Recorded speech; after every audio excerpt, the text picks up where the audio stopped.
Sunil sir track back गर्छु ल म 2000 तिर है BDS को स्थापना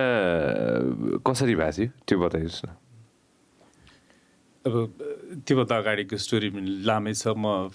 यो के अरे मेरो हायर एजुकेसनको लागि सोभियतसँग टुक्रिसकेपछि अनि युक्रेन र बेलारुस दुईतिर गरेर कम्प्लिट गरेर म नेपाल फर्किएको थिएन किनकि पैसा थिएन एकदमै एयर टिकट एकदम महँगो थियो र स्टुडेन्ट एक्सचेन्ज प्रोग्रामहरूमा इङ्गेज भइरहेको हुनाले मेरो मास्टर डिग्री सकेर त्यो डिग्री प्राप्त गरिसकेपछि अपर्च्युनिटी आयो जापानमा जाने स्टुडेन्ट एक्सचेन्ज प्रोग्राममा त्यो म इन्भाइरोमेन्ट सम्बन्धी भएको हुनाले त्यहाँको रिभर क्लिन गर्ने प्रोग्राम आयो म त्यता गएँ सिधै नेपाल नआइकन अनि 15 दिनको प्रोग्राम थियो तर 3 महिनाको भिसा दिएको थियो त्यसपछि मेरो दाइ त्यहीँ भएको हुनाले I had a place to stay टोकियोमै अनि म यत्रो वर्ष नेपाल नआएको यत्तिकै रेतो हात के जानु कामसाम गर्छु यो 2.5 महिना अनि पकेट मनी नि हुन्छ गिफ्ट लिएर जानुहुन्छ भने काम खोज्न थाल्यो त्यसपछि तपाईँको स्टोरी लङ हुन्छ त्यो गर्दै अनि त्यो के अरे त्यो काम खोज्दै जाँदाखेरि चाहिँ अनि टोकियोको सिन्जुकी सहरको एउटा निचोमे भन्ने एरिया सान्चोमे चाहिँ त्यो रेड लाइट डिस्ट्रिक्ट भयो त्यो फिमेलहरूको सेक्स वर्क हेटेरोसेक्सुअलहरूको लागि निचोमे चाहिँ होमोसेक्सुअलहरूको लागि रहेछ बुकसपमा छिरेँ गे बुकसप रहेछ डराएर भागेँ एक दिन भोलिपल्ट फेरि त्यसमा के रहेछ त जानु पऱ्यो भने अनि कुराहरू गर्दै जाँदाखेरि चाहिँ यो एरिया हो गेहरूको हो क्लब छ यहाँनिर सोना छ त्यहाँ यो मार्केट छ यो प्लस छ सबै क्लोदिङ्सहरू यताउता सबै छ भनेपछि सो आई स्पेन्ड म rest of the time educating myself त्यहाँहरूसँग कुरा गर्ने अनि त्यहाँ त अब जापानमा त्यो युएसकै मरिनहरूको बिच पनि भएको हुनाले त्यो अमेरिकनहरूसँग पनि कुरा भयो मरिनभित्र भएका गेहरूसँग पनि कुरा भयो जो त्यहाँ आउँथे so I learn a lot about मिथोलोजीले के भन्छ वर्ल्ड तपाईँको समुराई कल्चरमा यो भनौँ न के अरे क्वेयर कम्युनिटी कस्तो थियो त्यसपछि हिन्दू रिलिजनमा के छ बुद्धिज्मले के भन्छ क्रिस्चियनिटी इस्लामले के भन्छ साउथ अफ्रिकाको भर्खर कन्स्टिट्युसन आदि कसरी इन्ट्राइन गर्यो साउथ अफ्रिकाले यसलाई युरोपमा त्यसपछि युएसको स्टोन वालबाट कसरी सुरु भयो भन्ने कुरा I educated all myself so ममा चाहिँ कन्फिडेन्ट बढेर आयो सर्ट स्प्यान अफ टाइममा म नेपाल आएँ त्यसपछि अरूहरू गरेँ मलाई फेरि फर्दर स्टडी गर्नु छ भनेर म हङकङ गएँ फेरि अनि तपाईँको त्यसपछि 1999मा चाहिँ म नेपालै आएँ त्यहाँ क्विट गरेर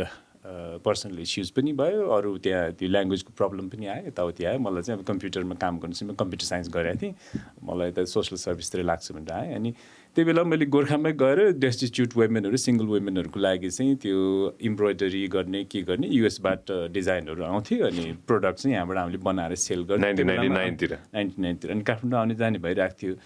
सो अनि त्यति बेला चाहिँ सुन्ने गर्थेँ कि यो चाहिँ वेस्टर्न कल्चर मात्रै हाम्रो यहाँ होमोसेक्सुअलिटी छैन थर्ड जेन्डर हुँदैन नि भन्थेँ अनि म गाउँमा हुर्केको मान्छे म त गोर्खाको नै भिलेजमा हुर्केको म हुनसक्छु भने अरू पनि होला नि भनेर मेरो आफ्नो क्युरियोसिटीले मलाई रत्न पार्क लिएर गयो त्यसपछि भेट्दै जाँदाखेरि कुरा गर्दै जाँदाखेरि प्रब्लम एकदमै धेरै तपाईँको माओइस्ट त्यो मुभमेन्ट चाहिँ पिकमा पुगेको थियो अनि खास गरिकन पुलिसबाट पनि भागेका आर्मीबाट पनि भागेका माओवादीबाट पनि भागेकाहरू थिए त्यहाँनिर भगौडा भन्ने थियो उहाँहरूले चाहिँ पुरानो आइडी देखाएर ठग्ने गर्थे उहाँहरूलाई त्यो सेक्सुअल फेभर पनि माग्ने अब्युज पनि गर्ने पैसा पनि ठग्ने गर्थ्यो सो द्याट वाज ऱ्याम्पेन्ट अनि सेक्सुअल एजुकेसन थिएन सेफ सेक्सको पनि थिएन सो त्यो पनि एकदमै ठुलो समस्या थियो अर्को चाहिँ स्कुलबाट निकालिदिने घरबाट निकालिदिने एकजना भेटेँ मैले he was in mid age 55 इयर्सको थियो नोबेल ब्याङ्कमा काम गर्ने ठुलो म्यानेजर लेभलको तर लास्ट 15 इयर्स उसले चाहिँ उसको जो सेक्सुअल पार्टनर भेटेको थियो पहिला उसले चाहिँ अब्युज गरिरहेको छ उसलाई पनि उसको वाइफलाई पनि घरको फर्निचर पनि लगिदिने 50% स्यालेरी एभ्री मन्थ तिर्नुपर्ने so also sorts of problem थियो अनि एकजना चाहिँ तपाईँको फेमिनिन गे म्यान थियो त्यति बेलाको अनि क्लबमा डान्स गर्ने दाइसँग बस्ने रहेछ नभनेको म चाहिँ काम गर्छु भन्ने एकजना चाहिँ त्यो रोकेटी मार्टमा डान्स बार खोल्न दिएको थियो त्यति बेला र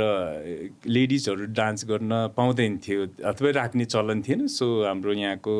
थर्ड जेन्डरहरूलाई चाहिँ लेडिज गेटअपमा डान्स गराउँथ्यो त्यहाँनिर त्यस खालको चलन थियो त्यति बेला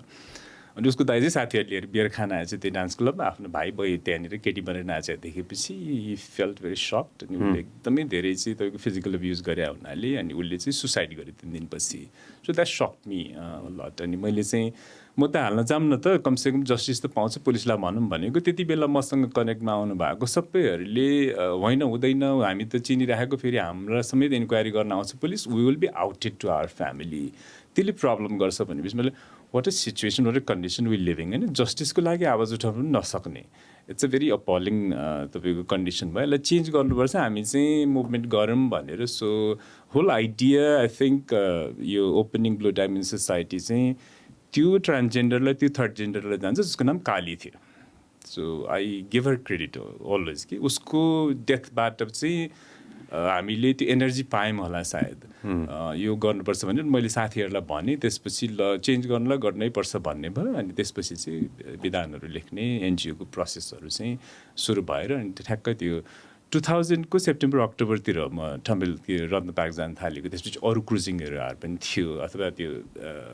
के अरे यो सेक्सुअल नेटवर्क अन्डरग्राउन्ड हरेक सहरमा हुन्छ बिग सहरमा जहाँ चाहिँ इलिगल छ अथवा यसलाई ट्याबु मानिन्छ